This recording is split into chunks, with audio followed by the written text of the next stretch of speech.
And welcome back to Houston Newsmakers, where I've been speaking with HISD Superintendent Mike Miles about his new job as the head of the state's largest district and the challenges ahead.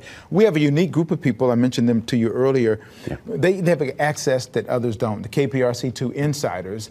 And I asked them to ask a few questions, so we've got some for you here. First question is, how can you expect to increase reading scores among minority students without a librarian? Has there been some talk about you removing librarians? Is that across the board or just one school or a couple of schools? So we're talking about in the NES schools, and keep in mind these librarians will continue to keep a position in the district as a librarian.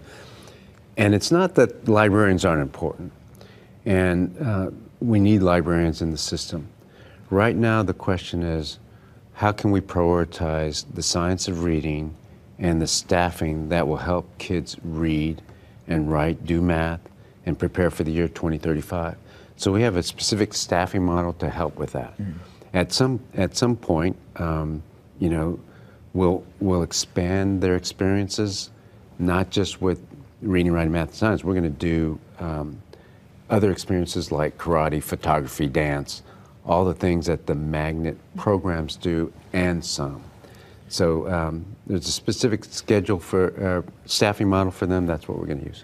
So you said NES schools? Is that what the acronym? Yeah, I'm sorry. That's okay. NES stands for New Education System Schools. You may have heard that those are the 28.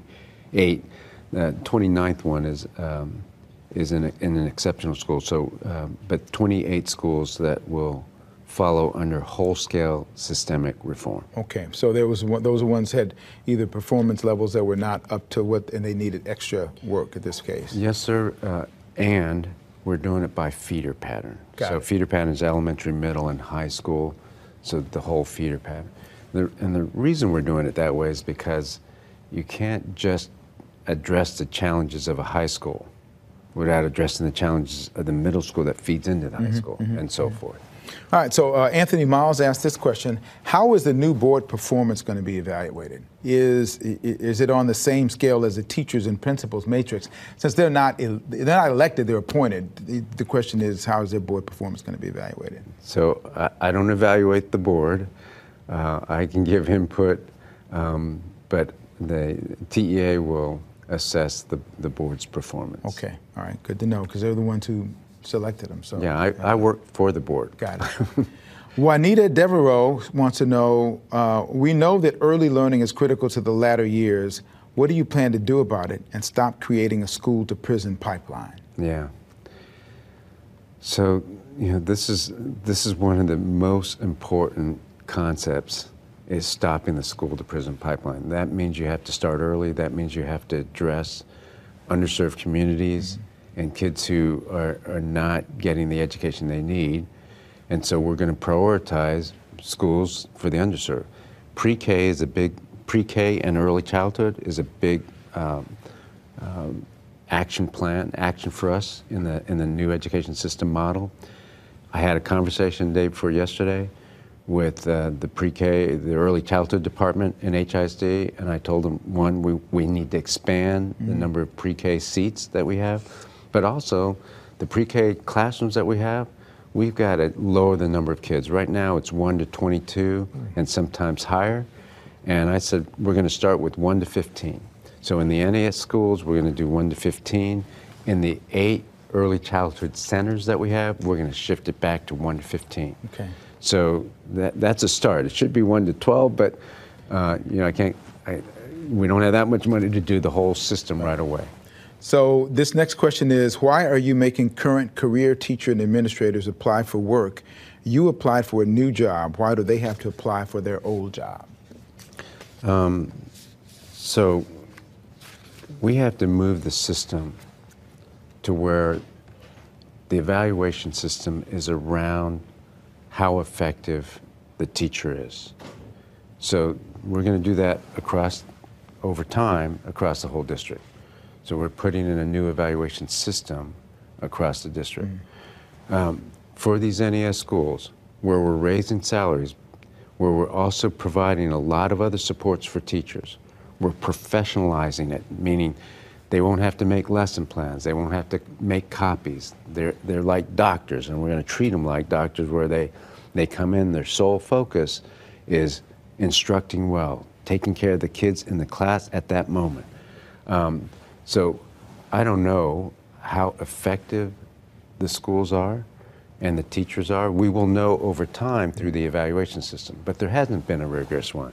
So we're going to find the most effective teachers for those NES schools. How soon do you expect to have some feedback on how well your plan is working in terms of the changes that have to be made in order for you to be out of a job? Because that's what you're working toward. Yeah, that's right.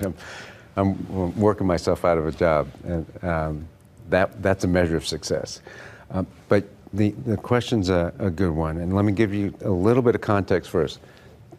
There's no magic wand here. This is going to be a slog. This is hard work. It's hard work anytime. Mm-hmm. This is even more difficult and challenging because of where we are, but what our mandate is.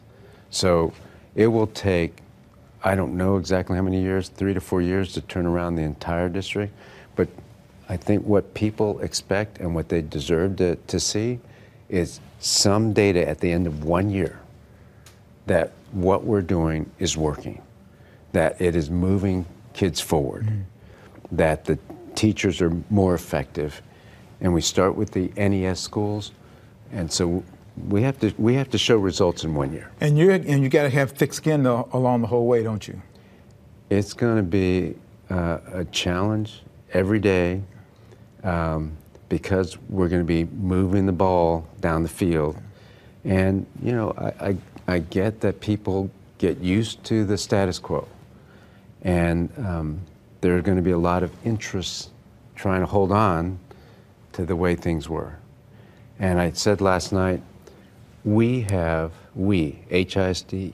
we have no chance of changing the fortunes of kids, of changing this, the achievement gap that's there, of improving the reading scores in any significant way if we continue to do the things that we've always done. I think people understand that in their heart, but I'm not sure they really realize that it takes a whole system change. Well, it's clear to me that we could use an hour, but we don't have an hour. Okay. So we've got a few more minutes on Houston Newsmakers. You can go and catch a continuation of our conversation there. Go to the Newsmakers page on click2houston.com. Thank you for coming. Thank you for your time.